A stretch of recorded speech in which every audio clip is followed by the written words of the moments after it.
F1 කියන්නේ speed එක කියලා විතරක් හිතුවා නම් ඔයා වැරදි. 2021 ඉඳලා ටීම්ස් වලට වියදම් කරන්න පුළුවන් ලිමිට් එකක් දාලා තියෙනවා. ඒකට කියන්නේ the cost cap. ඒක මේ චූටි පොඩි ගාණක් නෙමෙයි. ඩොලර් මිලියන 135ක් මැක්සිමම් වියදම් කරන්න පුළුවන් ගාණ. හරිද? මේකට මොකද්ද ඉන්ක්ලූඩ් වෙන්නේ? car development, testing, team logistics, spare parts. හැබැයි ඩ්‍රයිවර්ස් ලගේ සැලරිස් මේකට ඉන්ක්ලූඩ් වෙන්නේ නැහැ. ඒ කියන්නේ ලුයිස් හැමිල්ටන් ටයි මැක්ස් වර්ස්ටැපන් ටයි ඒගොල්ලෝගේ තඩි පත චෙක් එක. ඒ විදිහටම ගන්න පුළුවන්. හරි. දැන් මේක කරන්න මොකක්ද තියෙන හේතුව? හේතුව තමයි Mercedes, Red Bull වගේ සල්ලි ගොඩක් තියෙන ටීම්ස් වලට ඉස්සර හොඳට වියදම් කරන්න පුළුවන්.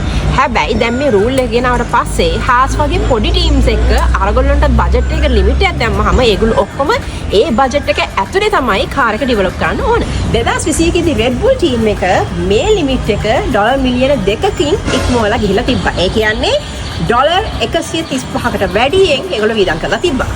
ඒකට හම්බෙච්ච දඬුවම තමයි ඒගොල්ලන්ට දඩයක් විදිහට ඩොලර් මිලියන 7ක් ගෙවලා 10%ක ටයිම් එක අඩු කරා වින් ටනල් ටෙස්ටිං වලින්.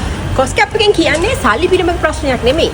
මොලේ පිළිබඳ ප්‍රශ්නයක්. ඒ කියන්නේ බජට් එකක් දුන්නාම ඒ බජට් එක හොඳට යුටිලයිස් කරලා කාර් එකක් හදන්න පුළුවන් කාටද කියන එක. තව මේ වගේ ඉන්ටරෙස්ටිං ස්ටෝරීස් ටිකක් දැනගන්න ඕන නම් අපි ෆලෝ කරන්න.